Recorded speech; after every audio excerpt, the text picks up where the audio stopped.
We know about Bob's never-ending tour. It's been going on for years. I guess it was around the end of the 20th century, really, somewhere around there. Well, he was a prisoner at that time, wearing cuffs. And I also talked to an al-Shabaab terrorist as well. On the tour bus with a VCR slot in it. And so when this comedy idea came along, he called me up. And my thought was, this is so cool. I'm going to have one meeting with Bob, and I'm going to be able to brag to all my friends. All my friends are freaks.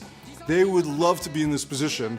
I'm going to actually meet Bob. I'm going to talk to Bob. But I figured that would be it. But when I got there, I was wearing pajamas. And I wore pajamas all the time. I don't know why. I was kind of starting to, maybe I was starting to break myself mentally. And he showed up to the meeting in full Western pajamas. Black gloves, black shirt, studded black shirt. He had the whole regalia. And the first thing he said, I want something hot. And that kind of broke the ice to a large degree. Where?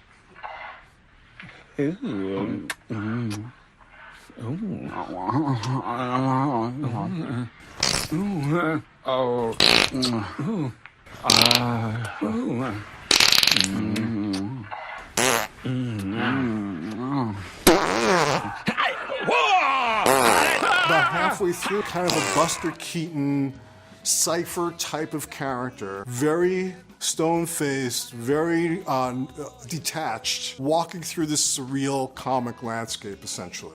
And so now I'm like in a Curb Seinfeld situation here. Now, do I blow the whole thing or just let it slide, you know?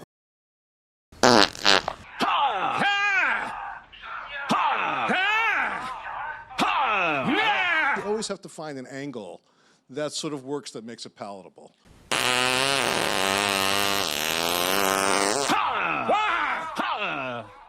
We went back in and we started writing what became the Masked and Anonymous script.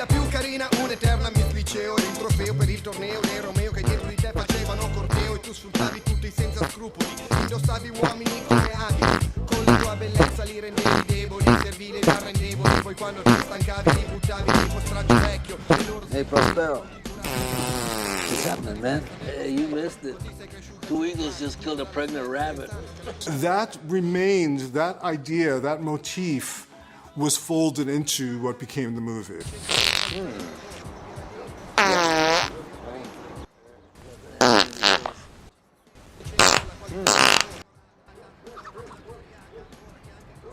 That's a good direction. I've done that a lot. One of my favorites. You know what else is good?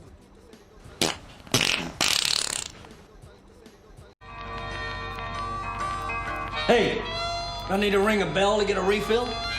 You see my glass is empty.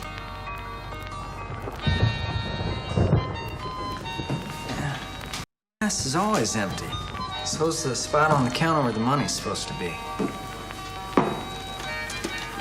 Tell me, who in hell's presiding over this slaughterhouse, huh? You or me? Look, tough guy. You want the world to be flat? It's flat. You son of a bitch. This one's right up your alley. Woo!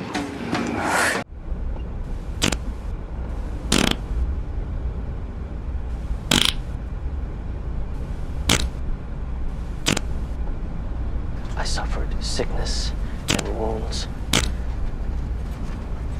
My own family turned against me. They disowned me. I tried to explain, but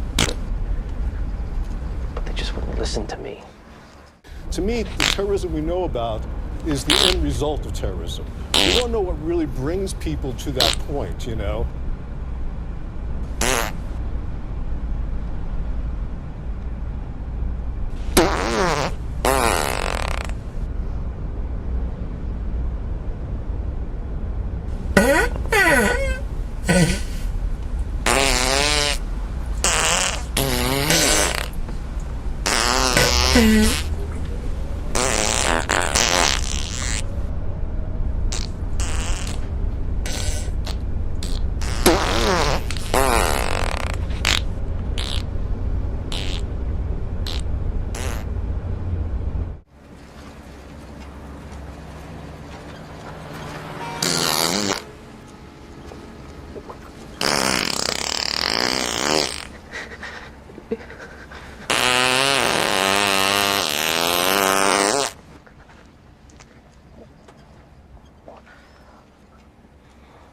We can put everyone who does bad things to death. We can put them away. We can never hear from them, and we'll never understand. Even if you're not going anywhere, the meter is ticking.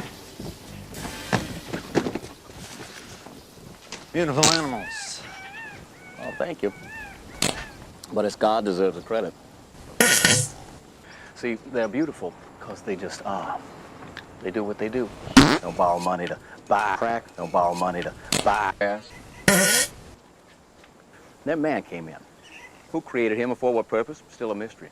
Doesn't know his own ass. Of course doesn't know his own ass. Don't have one. Man, the clubber, the crack chaser, ass. Crack. I count that more beautiful than any human mud ass. I know what you mean. Kind of like a curse, isn't it, being born? You got that right. Disgust me so much with their atom bombs and cracks. They build shrines to the cracking. They'll have fantasies of glory. Don't borrow money to buy crack. Blind don't try to be cracking. Don't try to do an impression of Dick Richards. Hey, howdy. What was that all about? Guys in the house, I guess. Oh, let's come on inside. I want to show you this place. You'll like it. right up your alley. Rape is tolerated. It's discussed openly and used as comedy fodder, really. There, and we have a number of rape jokes. That remained. That idea, that motif, was folded into what became the movie. And that's the risk that we take. Bob talks a lot about how he has convinced people to join ISIS through his songs. All Bob's friends of ISIS freaks. Bob Dylan, an al-Shabaab terrorist. Al-Shabaab Dylan.